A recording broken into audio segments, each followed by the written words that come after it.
perkembangan panas sahabat semua yang mencetuskan perbincangan hangat ya di arena politik, khususnya bekas pemimpin ataupun bekas menteri besar daripada kerajaan PAS sebelum ini di Perlis. Beliau mempersoalkan tindakan daripada menteri besar Perlis daripada Bersatu. Jadi apa sebenar kenapa isu ini dibangkitkan dan bekas Menteri Besar Perlis daripada Parti PAS ini memberikan seminggu ya kepada Menteri Besar daripada Bersatu di Perlis ini ya membuat keputusan sedemikian. Jadi apakah perkara itu sahabat semua?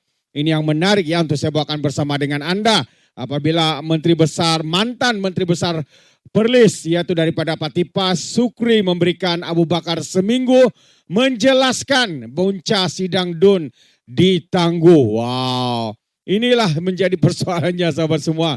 Hanya beberapa hari bersidang lepas itu ditangguhkan. Agak mengejutkan.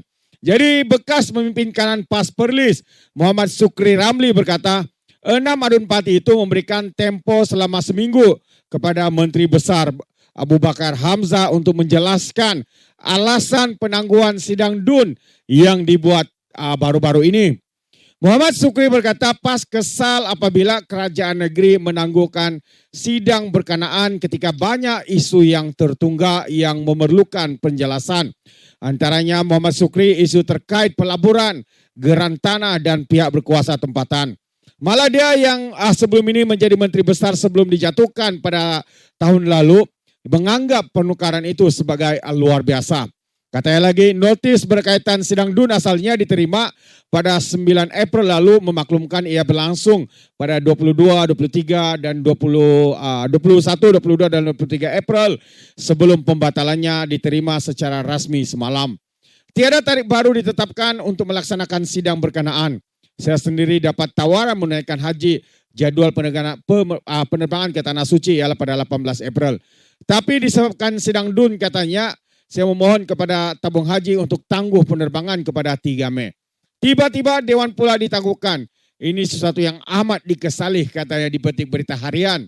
Jadi sebelum ini beberapa pihak memberi bayangan di media sosial berkenaan penangguhan sidang tersebut ketika suasana politik di Perlis kelihatan sudah tenang.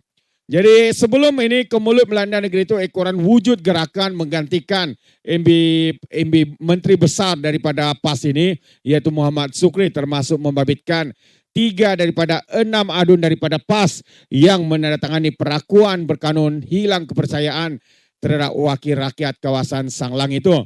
Jawatan yang kosong itu kemudian diisi Abu Bakar yang juga mengurusi Bersatu Perlis. Ia menyusul selepas Muhammad Sukri sendiri gagal mendapat tempat sebagai yang dipertua PAS Arau selain kalah dalam pemilihan anggota jawatan kuasa PAS Pusat. Jawatan Muhammad Sukri sebagai pesuruhjaya PAS Perlis pula diganti pada September tahun lalu. Jadi menurut Muhammad Sukri, penangguhan sidang DUN kali ini dianggap luar biasa karena tiada sebarang kecemasan yang berlaku seperti bencana alam, kematian atau penularan wabak penyakit.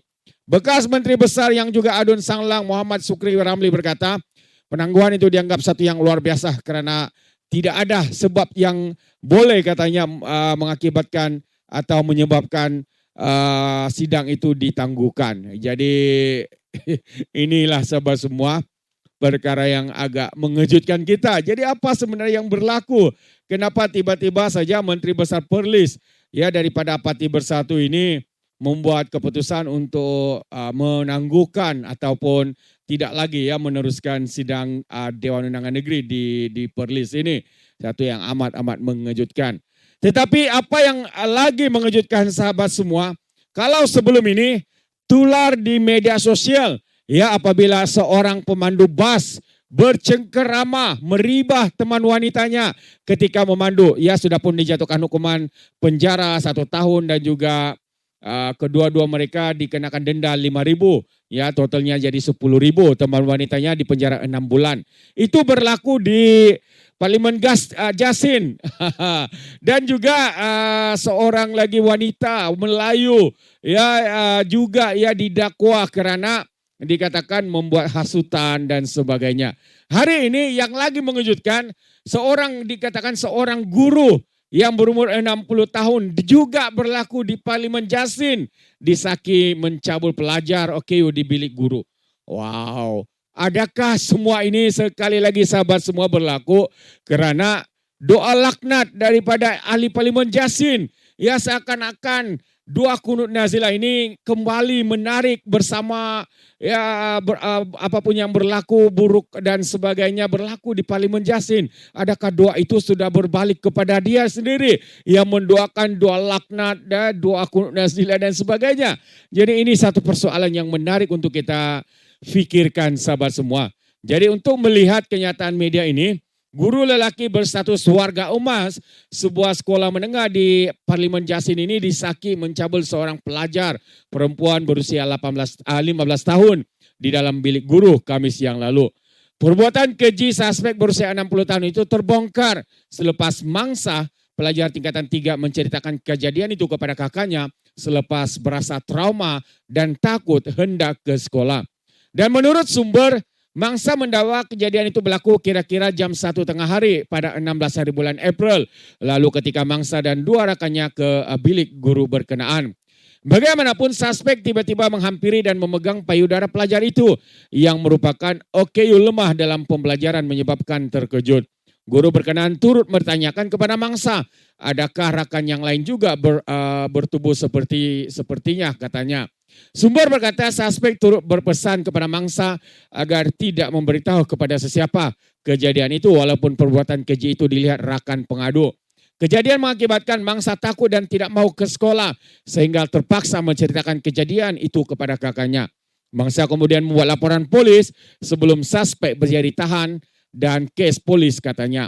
Dan sementara itu Ketua Polis Melaka Datuk Zulkhairi Mokhtar ketika dihubungi pemberita mengesahkan kes itu disiasat mengikut Seksyen 14-E Akta Kesalahan Seksual Terhadap Kanak-Kanak 2017. Waduh, apa sudah berlaku ya dengan kawasan Parlimen Jasin, ahli Parlimen Jasin daripada Patipas ini. Ya, mungkinkah ini sekali lagi sahabat semua atas berkat doa laknat, doa kunut nazilah yang didoakan oleh beliau. Dan sekarang ini segala kejadian-kejadian ini adakah kerana doa laknat, doa kunut nazilah itu berbalik kepada dirinya sendiri. Itu persoalan yang menarik untuk kita fikirkan bersama sahabat semua. Apa pandangan Anda? Adakah ia kembali kepada ahli Parlimen Jasin ini atau ini mungkin orang cakap karma kerana doa-doa yang didoakan oleh ahli Parlimen Jasin daripada Patipas. Sahabat semua, tepuk dada, tanya selera. Anda boleh berikan komen Anda dalam ruangan komen, tapi ingat komen dengan cara berhemah. Terima kasih.